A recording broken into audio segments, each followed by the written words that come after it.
Hi all, ഞാൻ Fahmida Hannah, consultant psychologist ആണ്. ഒരു ഫോൺ കോൾ സംഭാഷണത്തിലൂടെ തുടങ്ങാം നമുക്ക്. ഹലോ ഡി, ഞാൻ മെൻ്റലി തീരെ ഓക്കെ അല്ല. എന്ത് ചെയ്യണമെന്ന് എനിക്ക് അറിയുന്നില്ല. ആകെ വട്ടുപിടിക്കുന്നു. ജീവിതം അവസാനിപ്പിക്കാനൊക്കെ തോന്നുന്നുണ്ട്. അല്പനേരം ആ വ്യക്തിയോട് സംസാരിച്ച ശേഷം നീ നല്ലൊരു സൈക്കോളജിസ്റ്റിനെ കാണിക്കേ. അയ്യോ, അതൊന്നും ശരിയാവില്ല, ആരെങ്കിലുമൊക്കെ അറിഞ്ഞാൽ മോശമാണ്. അങ്ങനെ അപ്പുറത്തുള്ള ആളുടെ ഇടപെടൽ കൊണ്ട് ഈ വ്യക്തി ഒരു സൈക്കോളജിസ്റ്റിനെ കാണിച്ചു. ഇനി നമുക്ക് കാര്യത്തിലേക്ക് കടന്നു വരാം. നമുക്കറിയാം, നമ്മുടെ മാനസികാവസ്ഥ മോശമായ രീതിയിലാണ് മുന്നോട്ട് പോകുന്നതെങ്കിൽ ശാരീരികമായ അസ്വസ്ഥതകൾ നമ്മെ അലട്ടിക്കൊണ്ടിരിക്കും. ഒന്നും ചെയ്യാനുള്ള ഉന്മേഷം ഇല്ലാതാവും. എന്നാൽ മാനസികാരോഗ്യം വളരെ നല്ല രീതിയിൽ മുന്നോട്ട് പോകുന്ന ഒരാളെ സംബന്ധിച്ചിടത്തോളം ഏതുതരം ശാരീരിക വെല്ലുവിളി നേരിട്ടാലും അത് അഭിമുഖീകരിക്കാനുള്ള ശക്തി അയാളിൽ ഉണ്ടാകും. അത്തരം ആളുകളെ നാം ഒരുപാട് കണ്ടിട്ടുമുണ്ടാവും. 21-ാമത്തെ വയസ്സിൽ മോട്ടോർ ന്യൂറോൺ ഡിസീസിൽപ്പെട്ട ALS, അമിയോട്രോഫിക് ലാറ്ററൽ ഡിസീസ് ബാധിച്ച സ്റ്റീഫൻ ഹോക്കിങ്ങിനെ പോലെയുള്ളവർ ചില ഉദാഹരണങ്ങൾ മാത്രം. സൊമാറ്റിക് സിംപ്റ്റം ഡിസോർഡേഴ്സിനെ കുറിച്ച് നിങ്ങൾ കേട്ടിട്ടുണ്ടോ? ഒരു വ്യക്തിക്ക് ശാരീരിക ലക്ഷണങ്ങൾ പ്രകടിപ്പിക്കൽ കാരണമായി സൈക്കോളജിക്കൽ ഇഷ്യൂസ് വരുന്ന ഒരു അവസ്ഥയാണിത്. ഈ ലക്ഷണങ്ങൾ പലപ്പോഴും ആ വ്യക്തിക്ക് കടുത്ത അസ്വസ്ഥതകൾ ഉണ്ടാക്കുന്നു. ഒരുപാട് ആശുപത്രികളിൽ കയറി ഇറങ്ങിയാലും തൻ്റെ രോഗമോ വേദനകളുടെ കാരണമോ കണ്ടെത്താൻ കഴിയാതെ വരുന്നു. ലോക ജനസംഖ്യയിൽ 5 മുതൽ 7% വരെ ആളുകൾക്ക് സൊമാറ്റിക് സിംപ്റ്റം ഡിസോർഡേഴ്സ് ഉണ്ടെന്ന് ഗവേഷണ പഠനങ്ങൾ തെളിയിക്കുന്നുണ്ട്. മേൽ സൂചിപ്പിച്ച പോലെ നമ്മളിൽ പലരും നമ്മുടെ മാനസികാരോഗ്യ പ്രശ്നങ്ങൾ പരിഹരിക്കാനായിട്ട് ഒരു സൈക്കോളജിസ്റ്റിനെ സമീപിക്കാൻ മടി കാണിക്കുന്നവരാണ്. മാനസിക പ്രശ്നങ്ങൾ പുറത്തറിഞ്ഞാൽ ആളുകൾ എന്ത് വിചാരിക്കും എന്ന സമൂഹത്തിലെ തെറ്റായ ധാരണയാണ് ഇത്തരം ചിന്താഗതിയിലേക്ക് നമ്മെ ചെന്നെത്തിക്കുന്നത്. ശാരീരികാരോഗ്യം പോലെ തന്നെ വളരെ പ്രാധാന്യം കൊടുക്കേണ്ട ഒരു കാര്യം തന്നെയാണ് മാനസികാരോഗ്യവും. ശാരീരിക പ്രശ്നങ്ങൾക്ക് ഏതറ്റം വരെയുള്ള ചികിത്സയ്ക്കും തയ്യാറാവുന്ന നമ്മൾ മാനസികപരമായ പ്രശ്നത്തിന് ഒരു സൈക്കോളജിസ്റ്റിനെ സമീപിക്കാൻ വളരെയധികം മടി കാണിക്കാറുണ്ട്. ഇനി നിങ്ങളൊന്ന് ചിന്തിച്ചു നോക്കൂ. ഈ ശാരീരിക അസ്വസ്ഥതകൾക്ക് പിന്നിൽ സൈക്കോളജിക്കൽ ഫാക്ടേഴ്സ് ആണെന്നതും കൃത്യമായ ട്രീറ്റ്മെൻറ്റ് എടുക്കേണ്ടതും അത്യാവശ്യമല്ലേ? ഒരുപാട് ഡോക്ടർമാരെ മാറി മാറി കാണിച്ച ഇവരാരും തന്നെ ഒരൊറ്റ സൈക്കോളജിസ്റ്റിനെ പോലും കാണാൻ തയ്യാറാവില്ല. കാരണം അതൊരു നാണക്കേടാണെന്ന് ആരൊക്കെയോ ധരിപ്പിച്ച് വെച്ചത് കൊണ്ട് തന്നെ. ഒരു ഡോക്ടറുടെ മരുന്ന് ഫലം കണ്ടില്ലെങ്കിൽ എത്ര ഡോക്ടർമാരെ മാറ്റി കാണിക്കാൻ നമ്മൾ തയ്യാറാവാറുണ്ട്. ഒരൊറ്റ സൈക്കോളജിസ്റ്റിനെ കണ്ട് ഫലം കണ്ടില്ലെങ്കിൽ പൊതുവേ നമ്മൾ പറയാറുള്ളത്, അല്ലെങ്കിൽ ഈ സൈക്കോളജിസ്റ്റുമാരൊക്കെ എങ്ങനെയാണ്, വെറുതെ ഓരോന്ന് ചോദിച്ചുകൊണ്ടിരിക്കും, പിന്നെയും വരാൻ പറയും.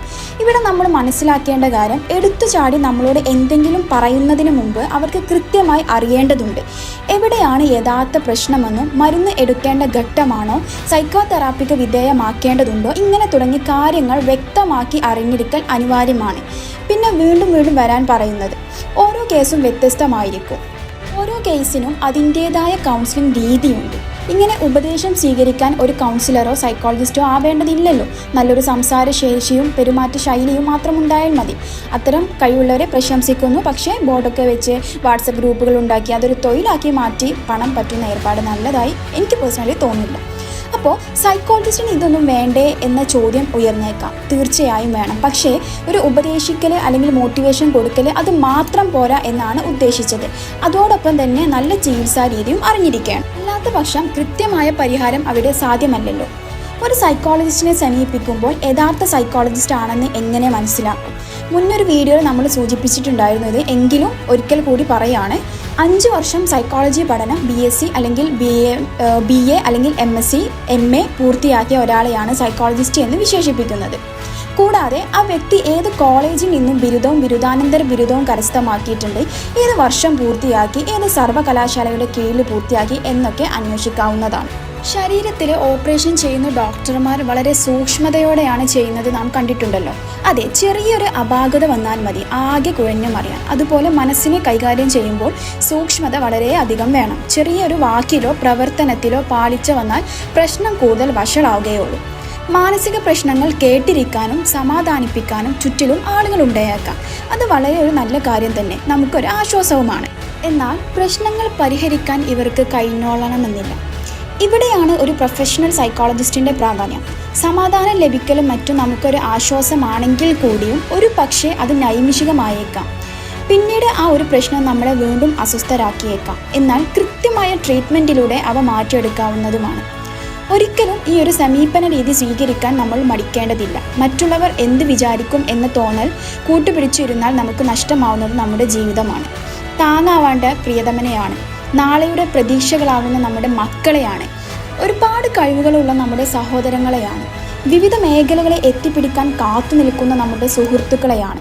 അതുകൊണ്ട് നമ്മൾ സ്വയം ചിന്തിക്കുക, എൻ്റെ മാനസികാരോഗ്യത്തിന് വേണ്ടത്ര പരിചരണം കൊടുക്കേണ്ടതുണ്ടോ? നമ്മുടെ മാനസികാരോഗ്യ ഉന്നമനത്തിനായി പ്രവർത്തിക്കുന്ന സൈക്കോളജിസ്റ്റിനെ സമീപിക്കാൻ ഇനിയും ഞാൻ മടിക്കേണ്ടതുണ്ടോ? പലരും സൈക്കോളജിസ്റ്റിനെ സമീപിക്കാൻ മടി കാണിക്കുന്ന മറ്റൊരു കാരണമാണ് അയാൾ നിർത്താതെ ഉപദേശിക്കുകയാണ്, കേട്ടുമടുത്തു, ഇങ്ങനെ ഒരു പ്രയോഗം. ഇവിടെയാണ് ഞാൻ മുകളിൽ സൂചിപ്പിച്ച പ്രൊഫഷണൽ സൈക്കോളജിസ്റ്റിൻ്റെ റോൾ. അതായത് 5 വർഷം സൈക്കോളജി പഠനം പൂർത്തിയാക്കിയ ഒരാളെയാണ് സൈക്കോളജിസ്റ്റ് എന്ന് പറയുന്നത്. അത് ഞാൻ വീണ്ടും വീണ്ടും പറയുകയാണ്. എന്നാൽ ഇന്ന് നാം എത്തിപ്പെടുന്നത് 5 മാസം കൊണ്ടോ 6 മാസം കൊണ്ടോ 1 വർഷം കൊണ്ടൊക്കെ സൈക്കോളജി കൗൺസിലിംഗ് പഠിച്ചവരുടെ അടുത്തേക്കാണ്.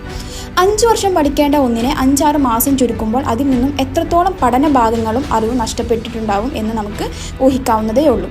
ഇവരിൽ നിന്നും ട്രീറ്റ്മെൻറ്റ് അഥവാ ഉപദേശം സ്വീകരിച്ച പലരിൽ നിന്നും നെഗറ്റീവ് എഫക്റ്റ് ആയി റിസൾട്ടുകൾ കേൾക്കാൻ ഇടയായിട്ടുണ്ട്.